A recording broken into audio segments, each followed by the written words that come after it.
আলমারি থেকে টাকা তুই না বলে নিয়েছিস, তাই না? হ্যাঁ নিয়েছি। তুই আমাকে গিয়ে আলমারি থেকে টাকা নিয়েছিস কেন? আজব ব্যাপার, আমার প্রয়োজন ছিল তাই নিয়েছি, তাতে কি হয়েছে? তোর প্রয়োজন ছিল? সংসারের এই অবস্থা, ঘরে বাজার সদাই নিয়ে আর তুই না বলে টাকা নিয়েছিস, চোরের মতো চুরি করেছিস। আমি চুরি করতে যাবো কেন? হ্যাঁ, এটা আমার বাবার নিজের টাকা। তোমাদের যেমন অধিকার আছে আমারও তো তেমন অধিকার আছে। আর এইসব কথা আমি তোমাকে কেন বলতে যাবো? দাঁড়িয়ে চোখ রেঙিয়ে কথা বলছিস? হ্যাঁ বলছি, কি করবে তুমি? কত বড় বেয়াদব হয়ে গেছে দেখছো মা? তো কত বড় সাহস! বেরো বাড়ি থেকে তুই, তোর মতো অপদার্থ এই বাড়িতে থাকার দরকার নাই। ভাইয়া তুমি আমাকে হাত তুললে?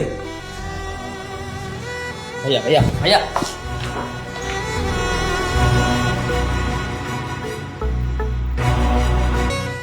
তুই ওকে বাড়ি থেকে বের করে দিলি? হ্যাঁ দিলাম মা, ওরকম একটা জঞ্জাল ঘরে থাকা থেকে না থাকা ভালো, আবর্জনা একটা ঘরের জন্য।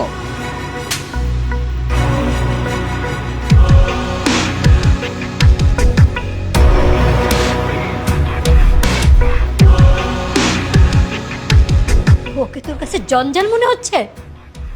এই সব কিছু তো তোর বাবা সামলিয়েছে এতদিন, কই তার কাছে তো জঞ্জাল মনে হয়নি। ও যদি জঞ্জাল হয়, তুইও তো এই বাড়ির জঞ্জাল।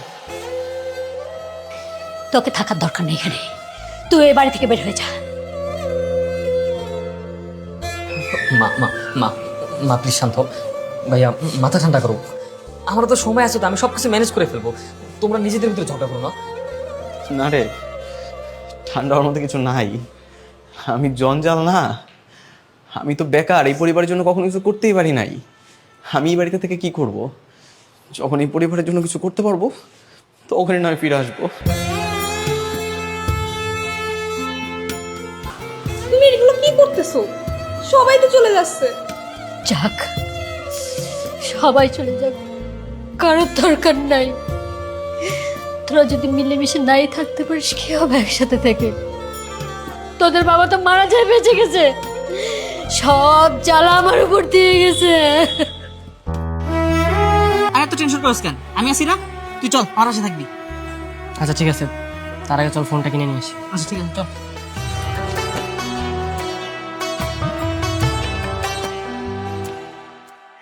তুমি একটু ফ্লেকে নাও, আমি টিউশন করে আসি। আচ্ছা তুই চলে যাচ্ছিস, তার জন্য মনে হয় কান্না করতেছে। আচ্ছা তুই দাঁড়া, আমি মার কাছে রেখে আসি। আচ্ছা আচ্ছা।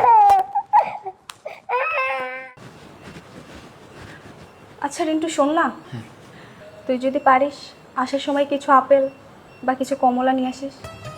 বাবু প্রতিদিন ভাত খাচ্ছে তো, ও একটু ফলমূল পছন্দ করে, দেখ যদি পারিস। আচ্ছা আপাতত একটা হলেও হবে। আচ্ছা ঠিক আছে আপু, তুমি কোনো চিন্তা করো না, আমি নিয়ে আসবো। আমার মামাটা আপেল খেতে চেয়েছে আর আমি নিয়ে আসবো না, তা হয় নাকি? আচ্ছা আপু, আমি তাহলে আসি, লেট হয়ে গেলে আবার স্টুডেন্টের মারাগারি কী করবো, ওর এক্সাম তো। তুমি মার খেয়ে নেবে। ঠিক আছে ভাই, সাবধানে যাস।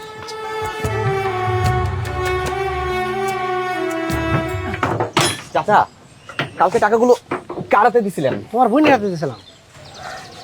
ডিসেম্বরে কি ওরা খুশি হয়েছিল? ওরা অনেক খুশি হয়েছে, অনেক খুশি ছিল না? অনেক খুশি।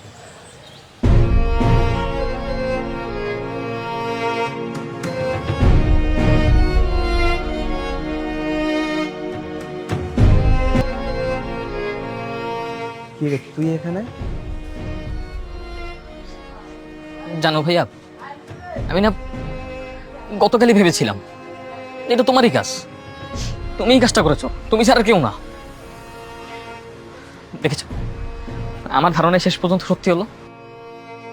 ভাইয়া তুমি একটা শিক্ষিত গ্রাজুয়েট ছেলে হয়ে শুধুমাত্র পরিবারের কথা চিন্তা করে আমাদের কথা ভেবে গাড়ির গ্যারেজে কাজ করছো।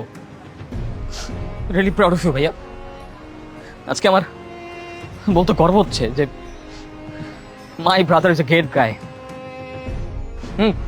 মাই elder brother is a great গাই। শোন, এইসব কথা যেন মা না জানে, মা জানলে অনেক কষ্ট পাবে রে। আমি যতক্ষণ পর্যন্ত একটা ভালো চাকরি ম্যানেজ করতে না পারতেছি, আমি আমার পরিবারকে এরকম ভাবে সাপোর্ট দিয়ে যাব। আর তোর ভর্তির টাকা আমি ম্যানেজ করব, একদম চিন্তা করবি না। লাভ ইউ ভাইয়া।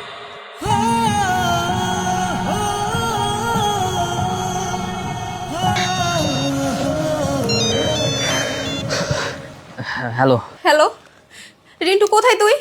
কেন, কি হয়েছে? মাফিয়াকে ধরতে গিয়ে সিঁড়ি থেকে পা পিছলে পড়ে গেছে। মায়ের অবস্থা খুবই খারাপ, মা গ্রিন হসপিটালে ভর্তি আছে, তুই তাড়াতাড়ি চলে আয় ভাই। কি কি বলছিস?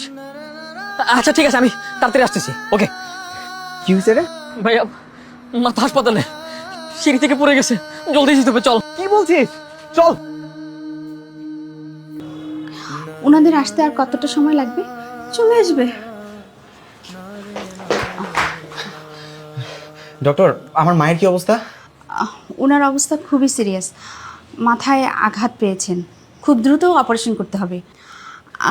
আপনারা একটা কাজ করুন, যত দ্রুত সম্ভব 3 লাখ টাকা আমাদের ক্যাশ কাউন্টারে জমা করে দেবেন। কি বলেন ডক্টর? 3 লাখ টাকা মানে? এতগুলো টাকা আমরা, ভাইয়া এতগুলো টাকা আমরা কিভাবে ম্যানেজ করবো? ডক্টর, আপনি দ্রুত অপারেশনের ব্যবস্থা করেন, আমরা টাকা জমা দিয়ে দিচ্ছি। আপনার আগে ক্যাশ কাউন্টারে 3 লাখ টাকা জমা দেন, তারপর অপারেশন শুরু হবে। আসি। আপু, একদমই চিন্তা করো না, আমি টাকার ব্যবস্থা করছি। কিন্তু হ্যাঁ, আমরা টাকা ম্যানেজ করবো, তুমি মায়ের পাশে থাকো। ম্যাডাম, আমরা অপারেশনের জন্য পুরো টাকাটা একেবারে ম্যানেজ করতে পারিনি। আমরা যদি টাকাটা ভেঙে ভেঙে দিই তাহলে কি অপারেশনটা হবে না? প্লিজ ম্যাডাম, একটু কনসিডার করুন। আপনাদের টাকা তো জমা হয়ে গেছে। টাকা ম্যানেজ হয়ে গেছে মানে? টাকা কে দিয়েছে? ওই তো উনি দিলেন। অর্ণব? আচ্ছা, আপনারা কথা বলুন, আমি আসছি।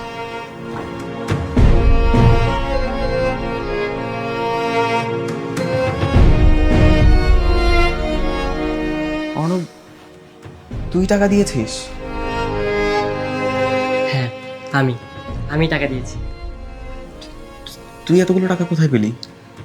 কেন, আমি তো ফেলড স্টুডেন্ট, তাই না? আমি টাকা কোথায় পাবো? চুরি করিনি, অর্জন করেছি। আমি কয়েকদিন আগেও ভেবেছিলাম হয়তো আমি পরিবারের জন্য কিচ্ছু করতে পারবো না, নিজেকে খুব পর মনে হতো, কিন্তু আজকে মনে হচ্ছে আমিও পরিবারের একজন। আজকে খুব খুশি লাগছে ভাইয়া। কিন্তু ভাইয়া, এতগুলো টাকা তুমি কিভাবে ম্যানেজ করেছো সেটা তো আমাদেরকে বলো। এই যে ইন্টারন্যাশনাল গেমিং ইভেন্টে বাংলাদেশের হয়ে আমি অংশগ্রহণ করেছিলাম, আমি সেখানে চ্যাম্পিয়ন হয়েছি। আর সেই দিন যে টাকাটা নিয়েছিলাম, আমি গেম খেলার জন্য ফোন কিনেছিলাম। এখান থেকে 3 লাখ টাকা আমি হসপিটালে দিয়েছি, আর আর রিন্টুর কলেজের ফিটাও দিয়ে দিয়েছি। বাকি টাকাগুলো তুমি নিয়ে নেবে ভাইয়া। তুমি ঢাকায় বড় একটা বিজনেস করো, তোমার আর চাকরির পেছনে দৌড়াতে হবে না। আর তুই? আমি আর কি, তোমার টাকায় বসে বসে খাবো আর নতুন গেমিং ইভেন্টে অংশগ্রহণ করবো। প্রাউড অফ ইউ ভাইয়া, প্রাউড অফ ইউ।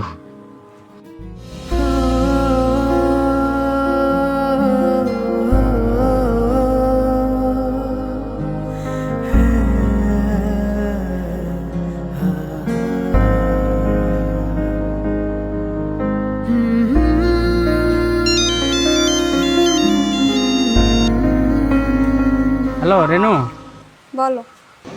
আমি আমার পিক আপটা বেঁচে দিতেছি, টাকার ব্যবস্থা হয়ে যাবে, তুমি কোনো টেনশন করো না। থাক, তোমার আর পিক আপ বিক্রি করা লাগবে না, মায়ের টাকা ম্যানেজ হয়ে গেছে। কি বলো, সত্যি? হুম। আমার না ভুল হয়ে গেছে, তুমি আমার মাফ করে দাও। তুমি এতদিন আমার কাছে ছিল না, আমি খুবই কষ্টে আছি। এক কাজ করো, মামুনিরে নিয়ে তুমি তাড়াতাড়ি বাসায় চলে আসো। ঠিক আছে, মা একটু সুস্থ হোক, আমি বাসায় চলে আসবো। আচ্ছা ঠিক আছে, তুমি তাহলে এক কাজ করো, আমার কাছে থাকো, আর সন্ধ্যার পর আমি আমারে দেখতে আসবো।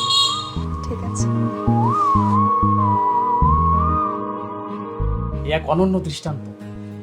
ইন্টারন্যাশনাল GTW গেমিং কন্টেস্টে অংশগ্রহণ করেছে মোহাম্মদপুরের ছেলে অর্ণব। বিশ্বের বাঘা বাঘা প্লেয়ারদেরকে হারিয়ে $10,000 জিতে নিয়েছে সেই অর্ণব। সবচাইতে অবাক করার বিষয় হচ্ছে সেই অর্জনকৃত টাকায় হাসপাতালে থাকা তার মায়ের চিকিৎসা হচ্ছে। দর্শক, আপনারা দেখছেন TVM এক্সপ্রেস, আমি খায়রুল আলম আছি আপনাদের সাথে। চলুন তাহলে আপনাদেরকে নিয়ে যাচ্ছি এখন অর্ণবের পরিবারের কাছে।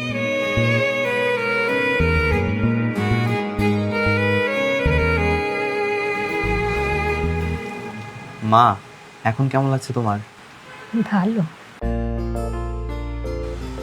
মা, আমার ভুল হয়ে গেছে, আমাকে তুমি ক্ষমা করে দাও। মা কখনো সন্তানের উপর রাগ করে থাকতে পারে না। তুই কেন এতদিন আমাদের ছেড়ে দূরে ছিলি অভিমান করে? মা, তোমার মনে আছে বাবা সবসময় একটা কথা বলতো যে পরিবারের সবার ভিতরে সম্প্রীতি থাকাটা কতটা গুরুত্বপূর্ণ। আজকে দেখো মা, বাবার সেই কথাটাই সত্যি হয়েছে। আজকে মা, পরিবারের সবাই সবাই যে যার জায়গা থেকে চেষ্টা করছে এই পরিবারটাকে কিভাবে এগিয়ে নেওয়া যায়। মা, অর্ণব ভাই তো আমার মেডিকেলের সমস্ত টাকা দিয়ে দিয়েছে, আর বড় ভাইকে ব্যবসা করার জন্য টাকা দিয়েছে। মা, সব কিছু আবার আগের মতো হয়ে যাবে। তুমি সুস্থ হও, ইনশাল্লাহ সব কিছু ঠিক হয়ে যাবে। সত্যি? হ্যাঁ মা। আমি সেজন্যই বলতাম ভাইয়ের ভেতরে ঝামেলা করিস না। ভাই তো ভাইয়ের বিপদে ঝাঁপিয়ে পড়ে। কথায় বলে না, ভাই বড় ধন রক্তের বাঁধন। আমরা কথা দিচ্ছি মা, আমরা কখনো আর আলাদা হবো না। কথা দিচ্ছি মা। হ্যাঁ মা, আমরা কথা দিচ্ছি আমরা আর কোনোদিন আলাদা হব না। আসতে পারি? আরে সাংবাদিক সাহেব, আপনি আসুন না। হ্যাঁ, প্লিজ কাম ইন। সুপ্রিয় দর্শকবৃন্দ, আমরা এখন আছি হসপিটালে। আমরা দেখতে পাচ্ছি অর্ণবের মা হসপিটালের বেডে আছে, আর এই সেই অর্ণব যিনি বাংলাদেশের পতাকাটা বিশ্ব ময়দানে তুলে ধরেছেন, অর্জন করেছে চ্যাম্পিয়নের তকমা। আমরা চাই প্রতিটি ঘরে ঘরে এরকম একজন অর্ণব জন্মগ্রহণ করুক। আমি খায়রুল আলম, টিভিএম এক্সপ্রেস, ঢাকা। তাহলে চলুন না, শেষবারের মতো একটা ছবি হয়ে যাক। হ্যাঁ প্লিজ। এই, হ্যাঁ ভাই, আপনি দূরে থাকবেন। আসেন।